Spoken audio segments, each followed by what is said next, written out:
Bienvenue à tous pour cette plongée profonde au cœur de la Mitsubishi Lancer Evolution. Spécialement préparé pour Vintage Car Chronicles, votre rendez-vous quotidien avec l'histoire automobile. Ah oui, une voiture mythique. On va décortiquer ensemble l'histoire fascinante de cette voiture emblématique. Décortiquer, c'est le mot, il y a tellement à dire. Exactement, vous êtes prêts pour une bonne dose d'adrénaline. Absolument. La Lancer Evolution, ou Evo pour les intimes, c'est bien plus qu'une simple voiture. C'est vrai? C'est une saga de victoires en rallye, d'innovation technologique et d'une passion incroyable de la part de ses fans. Incroyable. Et on a une montagne d'informations à partager avec vous. Mais on va faire le tri pour vous donner les clés de compréhension de cette voiture mythique. D'accord. Imaginez. Des débuts explosifs en rallye. Ah oui! Une évolution technologique constante sur 10 générations. Génération, c'est fou! Et même une incursion dans la culture pop. Oui, tout à fait. Ce qui est fascinant avec l'Evo, c'est sa naissance. Figurez-vous que Mitsubishi, déjà auréolé de succès en rallye avec la Galant VR4, Oui. cherchait une plateforme plus agile pour rivaliser avec des monstres sacrés comme la Lancia Delta intégrale. Et c'est là que la Lancer entre en scène, plus petite, plus légère. Plus agile? Elle avait le potentiel pour devenir une véritable bête de course. Absolument. Mais pour ça, il fallait la transformer en une machine homologuée pour le gros pas. Ah oui, l'homologation. En gros, il fallait créer une version routière d'une voiture de rallye. Exactement. Et c'est cette obligation d'homologation qui a donné naissance à la première Lancer Evolution en 1992. 1992, le début d'une légende. Prenez la puissance de la Galant VR4, son moteur turbo de 2 litres et sa transmission intégrale, Oui. greffez-les sur une Lancer. Imaginez le résultat. Une bombe. 204 chevaux déchaînés, une transmission intégrale révolutionnaire et un look qui cuit performance. Tout à fait. La première Evo, c'était une véritable révolution sur roue. Et le succès a été immédiat. Les 5000 exemplaires produits pour l'homologation ont été vendus en un clin d'œil. Incroyable. Mitsubishi a même dû en produire 200-500 de plus pour satisfaire la demande. La demande était énorme. C'est dire l'engouement qu'elle a suscité. Dès le départ, l'Evo avait tout pour plaire. Des performances brutes, Oui. un look agressif et un héritage sportif indéniable. La recette du succès. Et ce n'était que le début. L'Evo, sorti en 1990 à la guerre, a encore amélioré la maniabilité. D'accord. Un empattement légèrement allongé, Hmm. des voies élargies, Ok. des meux plus larges. C'était comme si Mitsubishi écoutait attentivement les retours des pilotes de rallye pour peaufiner sa création.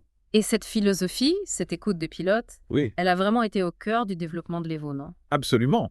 L'Evo 13 en 1995, Oui. encore plus affûté, D'accord. l'aérodynamique et le refroidissement ont été optimisés, Hmm. avec un nouveau bouclier avant Ok. des jupes latérales plus imposantes.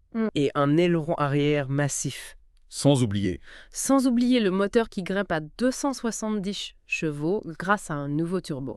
et c'est l'année où Tommi Mäkinen, le pilote finlandais, remporte son premier titre de champion du monde des rallyes au volant d'une Evo 3. Ah oui, Tommi Mäkinen. Le début d'une domination écrasante de Mitsubishi et Mäkinen en WRC. Exactement. Et en parlant de domination, avec l'Evo-Call, en 1996, L'Evo Coff. Mitsubishi introduit une innovation majeure, l'Active Yaw Control ou AIYC. AYC. Un système révolutionnaire qui contrôle la répartition du couple entre les roues arrière. Imaginez... Vous connaissez un virage à toute vitesse. Mhm. Et la voiture ajuste la puissance envoyée à chaque roue arrière pour vous maintenir sur la trajectoire idéale. Exactement. C'est comme avoir un copilote invisible qui vous guide dans chaque virage. C'est une excellente analogie. L'AIYC est un peu la marque de fabrique de l'Evo. On peut dire ça comme ça. Et ce bijou technologique, on le doit à un ingénieur passionné, Kaoru Sawas, Kaoru Sawas. le parrain du Super All-Wheel Control, comme on le surnomme. Tiens, justement, parlons-en de ce Kaoru Sawas. Oui, Son histoire est fascinante, non? oui, vraiment. On raconte que sa passion pour la transmission intégrale est née d'une expérience traumatisante. Ah bon. Un accident de voiture sur une route de montagne enneigée lorsqu'il était étudiant. Ah oui, c'est vrai. Cet incident l'a profondément marqué. Mhm. Il est convaincu que la transmission intégrale n'était pas seulement une question de performance, mais aussi et surtout une question de sécurité. C'est une vision qu'on retrouve dans tous les systèmes de transmission intégrale développés par Mitsubishi, et l'AIYC ne fait pas exception. C'est vrai. Mais Sawas ne s'est pas arrêté là. Non. Fasciné par les systèmes sophistiqués des Porsche 959 et Nissan GT-R, Des voitures de légende. il voulait créer un système encore plus performant Hmm. et adapté à une plateforme à traction avant. Et il l'a réussi. Le YC, Oui, puis plus tard le SAWC. Hmm, On propulsait Mitsubishi au sommet du monde du rallye. sans aucun doute. On peut dire sans hésiter que Star Wars a révolutionné la transmission intégrale. Absolument, une véritable révolution. Revenons à l'Evo TIA. Oui? Outre les YC, elle marque aussi une rupture avec le passé au niveau du design, vous ne trouvez pas? Oui, l'Evotis adopte un look bien plus agressif que ses prédécesseurs. Mhm. Avec ses grands anti-brouillards intégrés au bouclier avant Oui. et son aileron arrière massif, elle ne passe pas inaperçue. Non, c'est clair. On peut dire que ce design a marqué les esprits et a influencé toutes les générations suivantes. C'est vrai. Tout à fait. L'Evo Is est basé sur la plateforme de la Lancer Sedia, marque un tournant plus grand, plus lourde certes, mais avec un châssis largement amélioré. C'est à ce moment qu'on voit apparaître le différentiel central actif, le fameux ACD, Ah oui? ACD? un système qui gère la répartition du couple entre l'avant et l'arrière avec une précision chirurgicale. Tout à fait. Et chose étonnante pour une Evo, Oui. c'est aussi à partir de cette génération qu'une transmission automatique fait son apparition. La GTIA. Une automatique sur une Evo. Oui, Ça peut paraître un peu étrange, non? Mais attention, oui, on ne parle pas d'une boîte automatique classique ici. non. Avec son mode Tiptronic et ses palettes au volant, la GTIA offre un bon compromis entre confort et sportivité. Absolument. Même si pour les puristes, rien ne remplaçait le feeling de la boîte manuelle à 5 rapports. C'est sûr. Et puis arrive l'Evo-Ette en 2003. L'Evo-Ette. Une génération importante, car c'est la première à être officiellement commercialisée aux États-Unis. Eh oui, Mitsubishi se lance enfin à la conquête du marché américain. Après avoir observé le succès de sa rivale, la Subaru Impreza WRX. La Subaru Impreza WRX. Avec son look encore plus agressif et ses performances accrues, l'Evo-Ette a rapidement conquis le cœur des amateurs de sportives outre-Atlantique. Et n'oublions pas les versions spéciales comme la FQ400 développée par Ralliart UK. Ah oui, la FQ 400. 405 chevaux. Incroyable! Un 0 à 100 km/h en moins de 4 secondes. Une véritable fusée. Une véritable démonstration de force de la part de Mitsubishi. Tout à fait, elle rivalisait sans complexe avec des supercars sur circuit, contribuant ainsi à forger la légende de l'Evo. 2 ans plus tard, en 2005, arrive l'Evo. L'Evo! Une évolution, si je puis dire, de l'Evo. Mhm. Esthétiquement, on reste sur une certaine continuité avec quelques retouches au niveau des boucliers et de l'aileron. Mais sous le capot, il y a du nouveau. Ah bon? Mitsubishi introduit le système MIVEC, Le MIVEC. un calage variable des soupapes qui permet d'optimiser le rendement du moteur tout en réduisant la consommation. L'Evodex, c'est la performance sans compromis. Oui, Mais avec un soupçon de raison en plus. Et bien sûr, on retrouve la fameuse version MR, la version MR. qui hérite des équipements sportifs de la version MR de l'Evo-X. Et puis vient le moment de parler de l'Evo X, La dernière de la ligne. sorti en 2007. C'est un véritable saut dans le futur. Ah oui, l'Evo X, une rupture avec le passé. Oui, oui. Nouvelle plateforme plus grande, plus lourde, et surtout adieu le mythique moteur 4G63. Ah oui, le 4G63. Oui, le 4G63. Remplacé par un nouveau 4 cylindres en aluminium.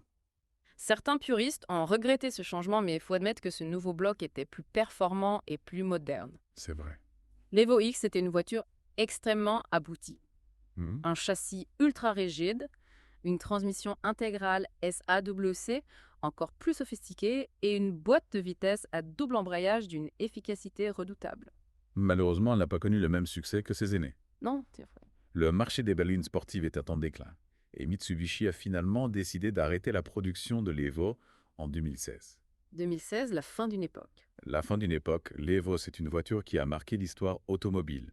Victoire en rallye, popularisation de la transmission intégrale sportive inspiration pour des générations de passionnés. Tout à fait. C'est bien plus qu'une simple voiture, c'est une icône.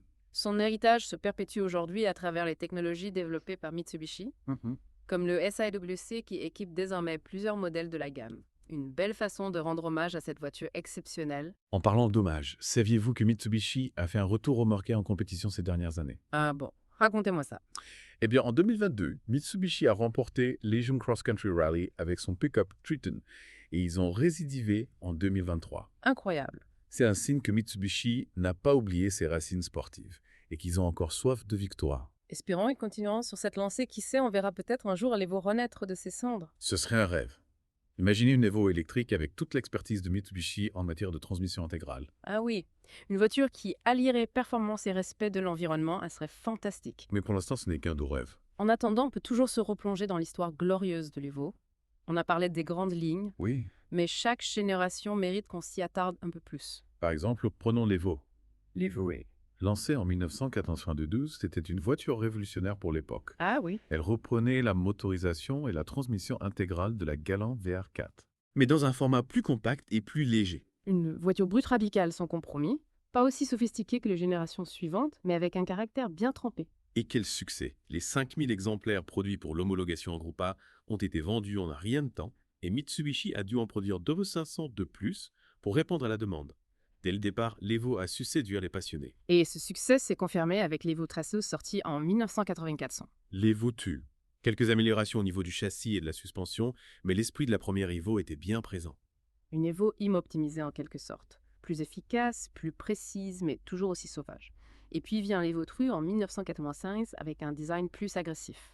L'Evo Tru. Nouveau bouclier avant jupe latérale plus imposant, aileron arrière massif. L'Evo Tru, c'est aussi l'année du premier titre de champion du monde des rallyes pour Tommi Mäkinen au volant d'une Lancer Evolution. Le début d'une domination sans partage pour Mitsubishi et Mäkinen en WRC.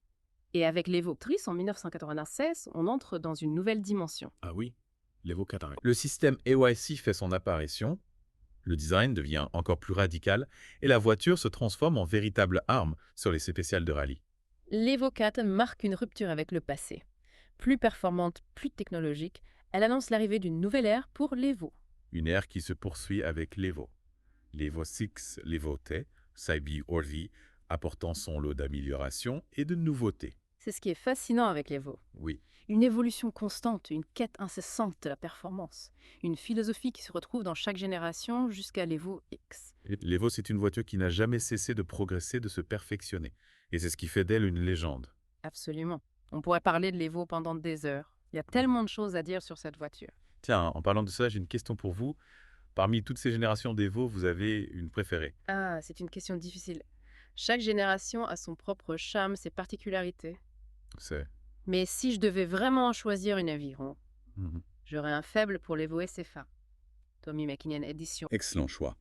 La TM1, un véritable mythe. Performante exclusive et avec une histoire incroyablement riche, que demander de plus? Elle incarne parfaitement l'esprit d'Evo, cette quête de performance sans compromis. Oui. Et puis, avouez-le, son look est absolument mythique. Ah, ça c'est sûr. D'ailleurs, en parlant de look et de mythe, oui. on ne peut pas oublier l'impact de l'Evo sur la culture populaire. Ah non. Rappelez-vous son apparition dans Do Fast, Do Furious a marqué toute une génération. Tout à fait. L'Evo a dépassé le cadre des rallyes et des circuits pour devenir une véritable icône de la culture automobile. C'est vrai. Sa popularité la doit à son caractère unique, à ce mélange de performances brutes et de technologie de pointe. L'Evo, c'est une voiture qui a su rester fidèle à ses origines, tout en évoluant avec son temps. Oui. Elle a conquis le cœur de générations de passionnés et son nom continue de briller aujourd'hui, même si sa production a cessé en 2016. Son héritage se perpétue à travers les technologies développées par Mitsubishi comme le SAWC, qui est devenu une référence en matière de transmission intégrale. Oui, c'est un peu comme si Mitsubishi nous disait « Et vous vous souvenez de cette voiture incroyable ?» Eh bien, on continue d'innover en repoussant les limites du possible. Exactement. Et qui sait peut-être que Mitsubishi nous réserve une surprise dans les années à venir? Ah oui. Le retour de l'Evo, sous une forme ou une autre, ce serait un événement majeur. Imaginez une Evo électrique, avec les performances et la tenue de route d'une Evo classique, mais propulsée par un moteur électrique et une batterie de dernière génération. Ce serait une voiture absolument incroyable. Oui. On croise les doigts pour que Mitsubishi entende nos prières. En attendant, on peut toujours se replonger dans l'histoire glorieuse de l'Evo. Oui. Il y a tellement de modèles emblématiques. L'Evo 6 TMA, l'Evo SFQ 100, l'Evo Nice MLKF. Des voitures qui ont marqué leur époque. Des voitures qui ont marqué leur époque et qui continuent de faire rêver les passionnés. C'est vrai, l'Evo, c'est une source inépuisable de fascination pour les amateurs d'automobile. Eh bien voilà qui conclut notre plongée au cœur de l'univers de la Mitsubishi Lancer Evolution. Oui.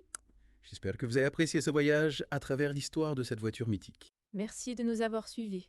Et n'oubliez pas de retrouver de nouveaux épisodes de Vintage Car Chronicles chaque jour. À bientôt pour de nouvelles aventures automobiles.